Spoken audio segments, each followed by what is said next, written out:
실전입니다. 부동산 투자 신중해야 하잖아요. 저희가 옆에서 코칭해드리도록 하겠습니다. M&T 부동산 연구소 이성우 대표 나오셨습니다. 안녕하세요. 네, 안녕하세요. 저희 전화 받고 있고요. 02-2077-6357 활짝 열어놓고 여러분들 기다리겠습니다. 번호 외우기 힘드시면 캡처하셔도 좋고 편하실 때 언제든지 전화 주세요. 자, 지금부터는 한 주간의 부동산 이슈를 짚어볼 텐데요. 꼭 알아야 할 이슈 들고 오셨다고요? 네, 맞습니다. 지난달에 서울시나 전국적으로 임대사업자 등록자 수가 매우 많이 늘었습니다. 사상 최대로 많이 늘었는데 35,000명입니다. 지난해 같은 달에 비해서 8배나 올랐고요. 그리고 서울시가 약 75%를 차지하고 있기 때문에 그만큼 서울시의 투자 물건 그리고 실수요보다는 작은 소형 쪽으로 해서 임대사업자를 등록하는 이 빈도수가 매우 높다라고 볼 수가 있겠습니다. 그래서 임대사업자에 대한 부분을 좀 간략하게 설명을 드릴까 해요. 보시면 준공공 임대주택하고 단기 임대주택 사업자, 장기 임대주택 사업자 이렇게 나눠지겠죠. 그래서 많은 분들이 궁금해하는 부분이 뭐냐면 어떤 사람은 4년이다, 8년이다 뭐 이렇게 얘기하시는 분도 있고 어떤 분은 5년이다, 10년이다 이렇게 말씀하시는 분이 있습니다. 그래서 정확하게 말씀을 드리긴다라고 하면 4년에 해당되는 부분은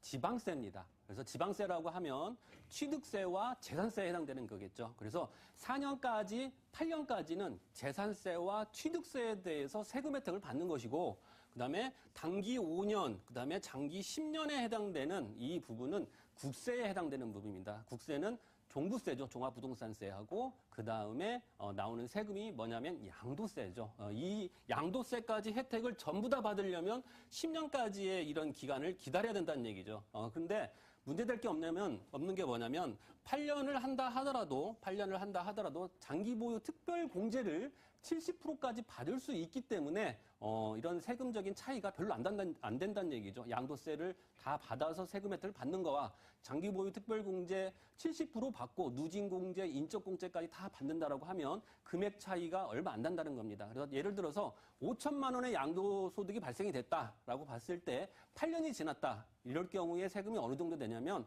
장기 보유 특별 공제 70% 받고 거기에다가 누진 공제, 인적 공제 받으면 약 한 70 얼마밖에 안 된다는 얘기죠. 그래서 5천만 원에서 75만 원 정도의 세금밖에 안 된다는 얘기입니다. 5천만 원 이익 발생된 부분에서. 그래서 8년만 있다가 이렇게 매도를 하셔도 되고 양도세까지 전부 다 혜택을 받으시려면 10년 정도 있으면 영원히 된다는 얘기죠. 그 해당 물건에 대해서. 그래서 그런 부분을 좀 알려드리고 싶은 겁니다. 그래서 보시게 되면 취득세, 세금에 관련된 부분이요. 취득세가 단기 4년, 준공 8년일 때 이런 60제곱미터 이하일 경우에는 면제입니다. 근데 면제 조건 중에서도 200만 원 초과가 안 돼야 된다는 얘기죠. 200만 원 이하가 돼야지 된다는 얘기죠. 취등록세 자체가. 그래서 이런 부분을 좀 아셨으면 하고요. 그리고 최초 분양시에 해당되는 물건입니다. 샀다가 다시 팔 때는 매수자가 취등록세를 내야 됩니다. 하지만 최초 신축 물건의 분양 물건에 대해서만 해당이 된다는 부분이고요. 재산세 같은 경우에도 단기는 50%, 그리고 준공공 임대는 면제입니다. 면제인데 40제곱미터 이하여야지만이 면제가 되는 거고 60제곱미터 이하는 75% 재산세를 면제를 받을 수 있다라는 부분이죠. 자, 임대소득세에서 잠깐 말씀드리겠습니다. 임대소득세 중요하죠. 이제 분리과세로 진행을 합니다. 2천만 원 이하는 분리과세, 2천만 원 이상은 이제 종합과세로 진행을 하는데 2천만 원 이하일 때는 분리과세를 하되 단기는 30% 감면을 해주고 준공공 8년짜리는 75%까지 감면을 해주겠다 이런 부분이고요.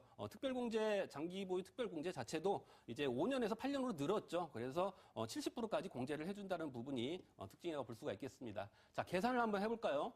단기 4년일 경우에 30% 감면을 해준다고 그랬습니다. 그래서 만약에 2천만 원 이하다라고 했을 때 여기에서 필요 경비를 제하고 2천만 원에서 필요 경비 70%를 제하면 30%만 계산하시면 되겠죠. 거기에다가 기본 공제가 400만 원입니다. 단순 기본 공제 400만 원 똑같습니다. 그래서 400만 원 한 다음에 그러면 200만 원이 남겠죠. 거기에 소득 세율이 단순 비율로 갑니다. 14%. 그래서 14% 하면 28만 원인데 거기에 감면 아까 75% 된다고 그랬죠. 75%를 하게 되면 7만 원이 된다는 얘기죠. 예. 그래서 7만 원의 이 소득세가 발생이 되는 거고 만약에 미등록을 했다라고 했을 때는 2천만 원에서 필요경비 50%입니다. 거기에서 기본공제 400만 원 하게 되면 600만 원인데 거기서 소득세를 14% 하게 되면 84만 원이 이제 되는 거죠. 그래서 84만 원과 7만 원 차이가 크거든요. 그래서 등록을 하신 다음에 진행하시면 될 것 같습니다.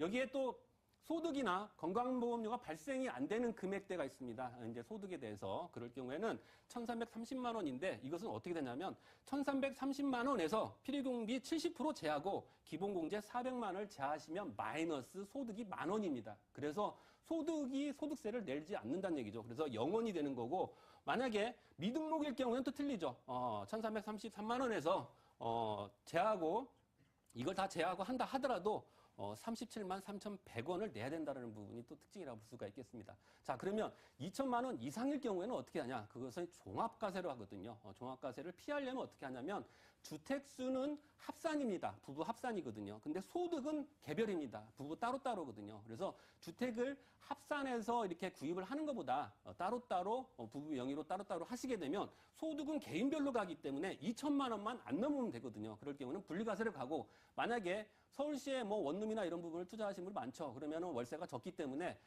세채를 한다 하더라도 1,333만 원이 안 되는 경우가 있습니다. 하지만 넘는다 하더라도 부부끼리 나눠서 하게 되면 그만큼 세금 혜택을 많이 받을 수 있다고 말씀을 드리겠습니다. 네, 이번 기회를 통해서 주택 임대